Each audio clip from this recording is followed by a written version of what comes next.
Welcome to NI news.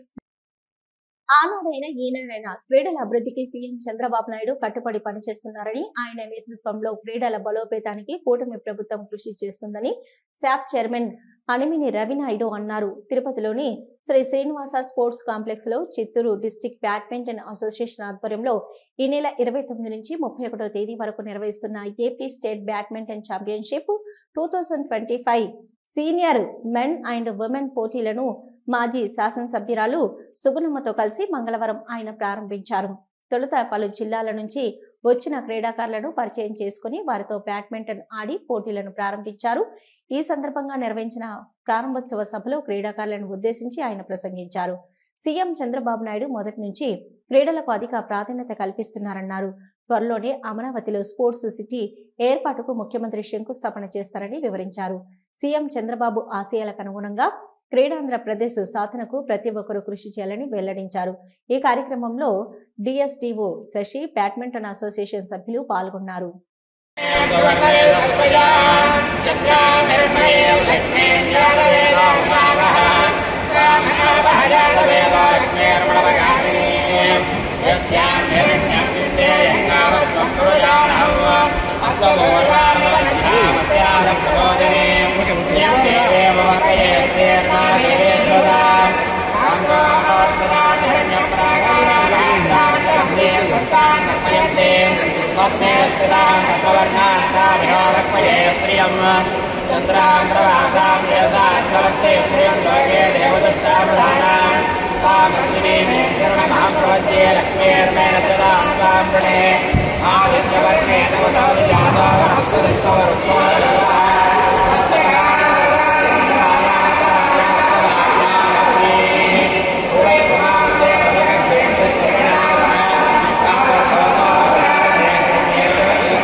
MLC Kalvakuntla Kavitha diversion politics మొదలుపెట్టింది. BC రిజర్వేషన్ల కోసం మా సీఎం రేవంత్ రెడ్డి నాయకత్వంలో పార్టీ అంతా ఢిల్లీ వెళ్లి కేంద్ర ప్రభుత్వం పైన పోరాటం చేస్తామని ప్రకటిస్తే కవిత మాత్రం డ్రామాలకు సిద్ధమైందని ప్రభుత్వ విప్ ఆది శ్రీనివాస్ ఆరోపించారు.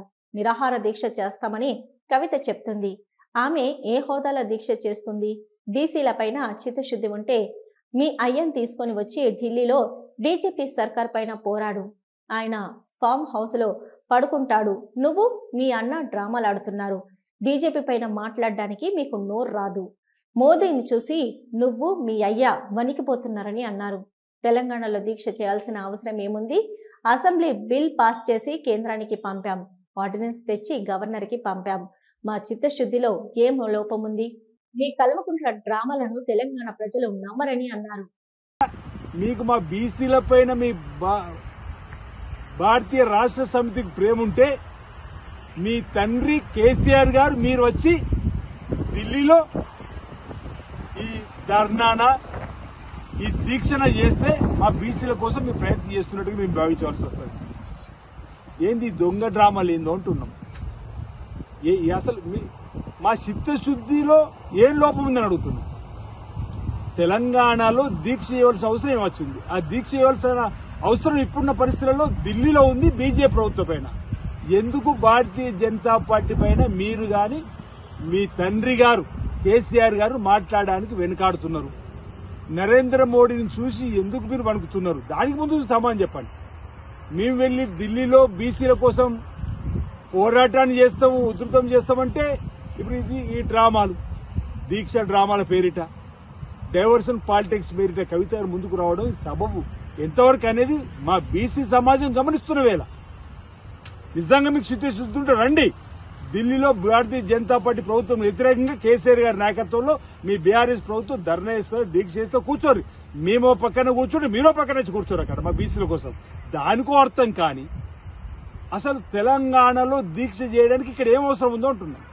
ఈరోజు మా ప్రభుత్వం, మా ముఖ్యమంత్రి రేవంత్ రెడ్డి గారి నాయకత్వంలో రాష్ట్ర శాసనసభలో బిల్లును పాస్ చేయించినాం, కేంద్ర ప్రభుత్వం పంపినాం. 2018 రాజ్యాంగ సవరణ సంబంధించిన ఆర్డినెన్స్ తీసుకుని వచ్చినాం, గవర్నర్ గారికి పంపించినాం. ఇది ఇక రాష్ట్ర ప్రభుత్వం చేయవలసింది ఏముందని చెప్పి ఈ రాష్ట్రంలో మీరు దీక్ష చేస్తారు అంటున్నాం. మీ మాటల్లో రాష్ట్ర ప్రభుత్వం వ్యతిరేకంగా, కేంద్ర ప్రభుత్వం వ్యతిరేకంగా అనమాట. రాష్ట్ర ప్రభుత్వం ఏం వ్యతిరేకిస్తుంది బీసీలకు అంటున్నాం.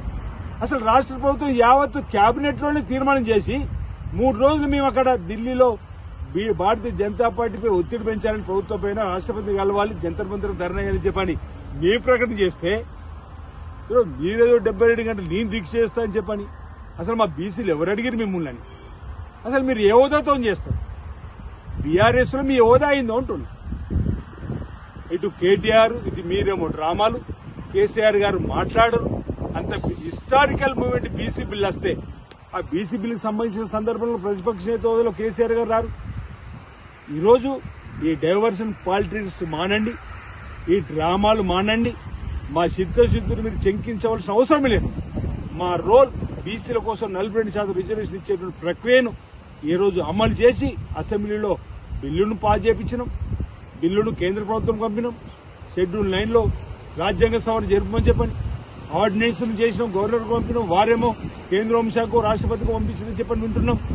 మీ పోరాటం, మీ దీక్ష మీకు నిజంగా మా బీసీల పైన చిత్తశుద్ధి ఉంటే మీ నాయకుడు కేసీఆర్ గారు, ప్రతిపక్ష నేత మాజీ సీఎం కేసీఆర్ గారు తీసుకొచ్చి ఢిల్లీలో ఈ దీక్షన ధర్నాన ఏం చేస్తారో చేసి మీ చిత్తశుద్ధి. అల్వాల్ సర్కిల్ పరిధిలోని ఎంఆర్ఓ కార్యాలయంలో మల్కాజ్గిరి ఎమ్మెల్యే మర్రి రాజశేఖర రెడ్డి కళ్యాణ లక్ష్మి షాదీ ముబారక్ చెక్కులను అందజేశారు. సందర్భంగా ఎమ్మెల్యే మాట్లాడుతూ టీఆర్ఎస్ ప్రభుత్వం ప్రవేశపెట్టిన కళ్యాణ లక్ష్మి షాదీ ముబారక్ చెక్కుల పథకాన్ని కాంగ్రెస్ ప్రభుత్వం ప్రజలకు అందజేయడం సంతోషకరమైన. కాంగ్రెస్ ప్రభుత్వం ఇచ్చిన హామీ తులం బంగారం కూడా కళ్యాణ లక్ష్మిలో షాదీ ముబారక్లో చేర్చి ప్రజలకు అందించే ప్రయత్నం చేయాలని ఎమ్మెల్యే రాజశేఖర రెడ్డి కోరారు. కార్యక్రమంలో స్థానిక కార్పొరేటర్లు, టీఆర్ఎస్ పార్టీ నాయకులు, కార్యకర్తలు తదితరులు పాల్గొన్నారు.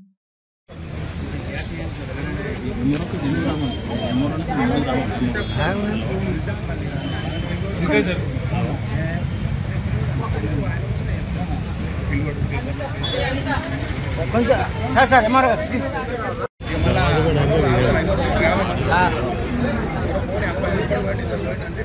అమ్మ జనం కదా sir please.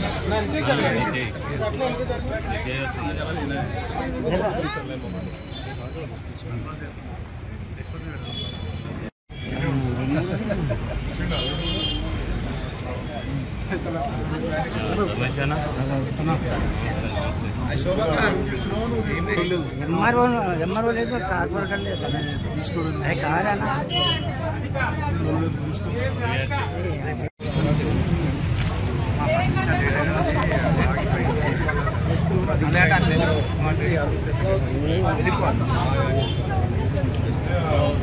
NTR A Konduru police station constable కాంతారావుపై హత్యాయత్నం జరిగింది. తనపై మేకల రవి, అతని అనుచరులు రాడుతో హత్యాయత్నం చేయబోయారని, త్రుటిలో తప్పించుకున్నానని కానిస్టేబుల్ కాంతారావు మీడియాకు వెల్లడించారు. మంగళవారం ఉదయం వాళ్ల దాడిలో బొటిన వేలుకు కడుపులో దెబ్బలు తగిలి తిరువురు ప్రభుత్వ హాస్పిటల్లో చికిత్స పొందుతున్నానని కానిస్టేబుల్ కాంతారావు తెలిపారు. తనని హత్య చేసేందుకు ఈరోజు రాడుతో దాడి చేశారని ఆరోపించారు. చంపాలని ప్రయత్నించారు. నేను దాంట్లో తప్పుకున్నాను. తప్పుకుంటే ప్రయత్నంలో నేను నా బొటాన వేలు మరియు నా కడుపులో దెబ్బలు తగిలింది. నాపై హత్యా ప్రయత్నం గావించిన వాటిపై చర్యలు తీసుకోవాల్సిందిగా నేను కోరుచున్నాను.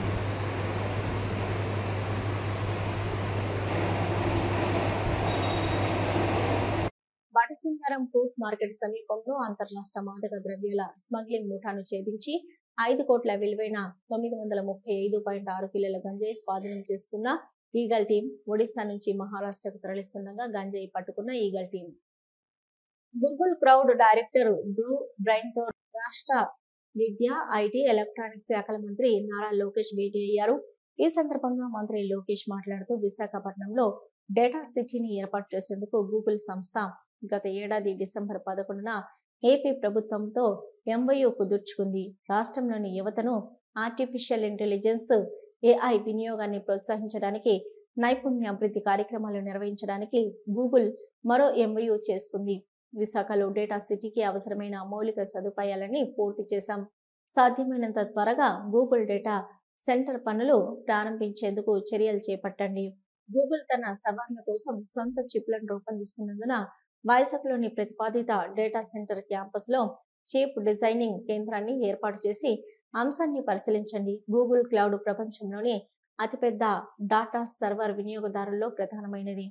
చైనా, తైవాన్కు దూరంగా ఏపీలో తయారీని ప్రారంభించడానికి గూగుల్ ఏపీ ద్వారా సర్వర్ సప్లై చైనాకు కనెక్ట్ చేసే అంశాన్ని పరిశీలించండి.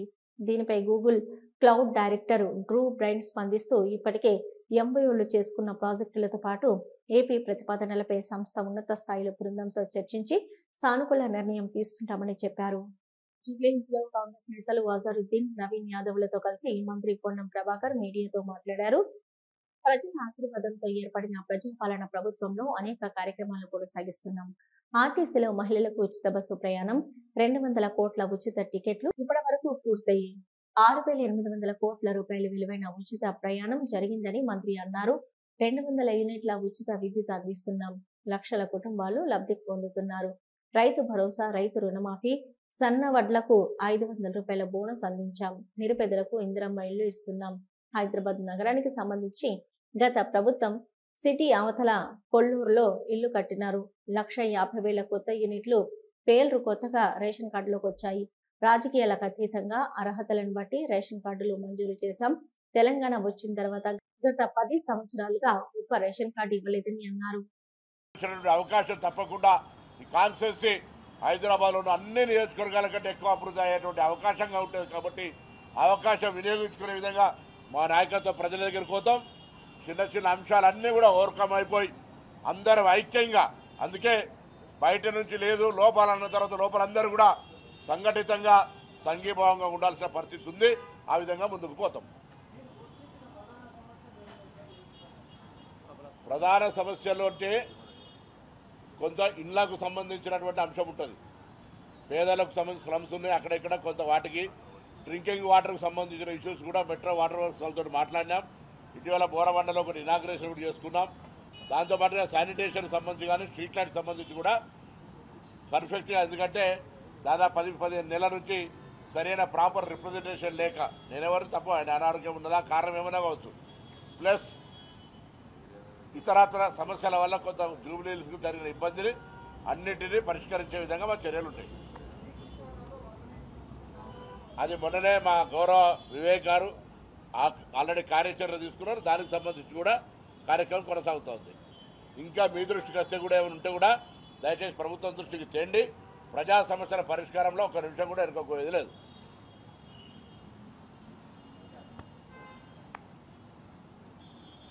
సింహాచలం నమో నరసింహ దేశంలోని ప్రముఖ పుణ్యక్షేత్రంగా విరాజిల్లుతున్న సింహాచలం దేవస్థానంలో మంగళవారం గరుడ సేవ నేత్ర పర్వంగా సాగింది. ఆదిత్య సేవల్లో భాగంగా ఉత్సవమూర్తి గోవిందరాజస్వామిని మండపంలో అధిష్ఠింపజేశారు. పాల్గొన్న భక్తుల గోత్ర నామాలతో సంకల్పం చెప్పి పాంచారాత్ర ఆగమ శాస్త్రం విధానంలో కార్యక్రమానికి కమనీయంగా జరిపించారు. మంత్రపుష్పం, మంగళ శాసనాల తర్వాత భక్తులకు వేద ఆశీర్వచనాలు, శేష వస్త్రాలు, స్వామివారి ప్రసాదాలను అందజేశారు.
శ్రీ వెంకటేశ్వర స్వామికి సుమారు 2.4 కోట్ల విలువ గల బంగారు శంఖం చక్రాన్ని విరాళంగా సమర్పించారు.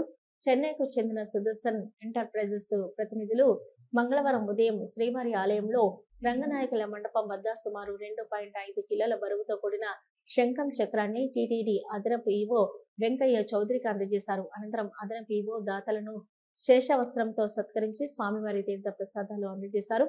శ్రీవారికి భక్తులు అందించిన బంగారు శంఖం చక్రం ప్రత్యేక ఆకర్షణగా నిలిచింది.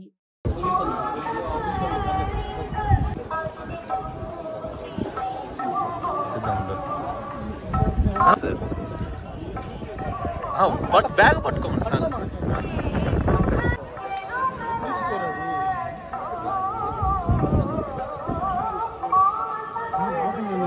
బ్యాగ్ పట్టుకోమని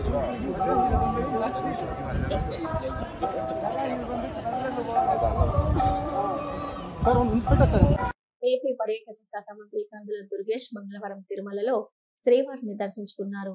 తర్వాత మంత్రి మాట్లాడుతూ సింగపూర్ లో ఏపీ బ్రాండ్ను పెంచే ప్రయత్నం చేస్తున్న సీఎం చంద్రబాబు పర్యటన విజయవంతం కావాలి.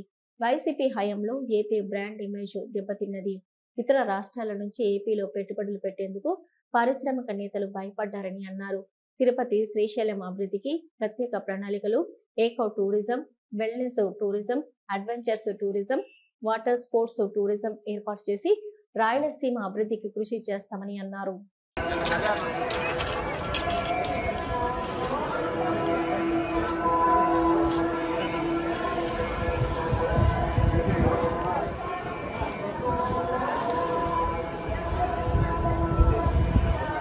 సార్ ఆఫ్టర్ లాంగ్ సార్ రావడం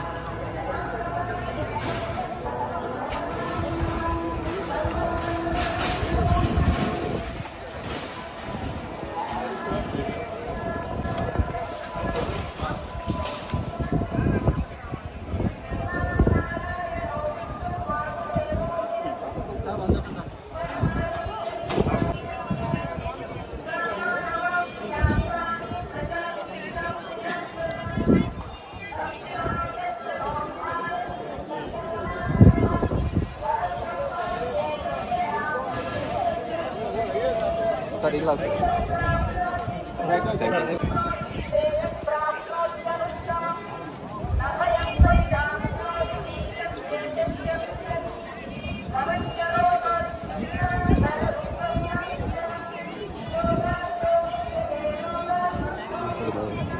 అడుగు నిన్న మాట్లాడేస్తుంది ఎందుకు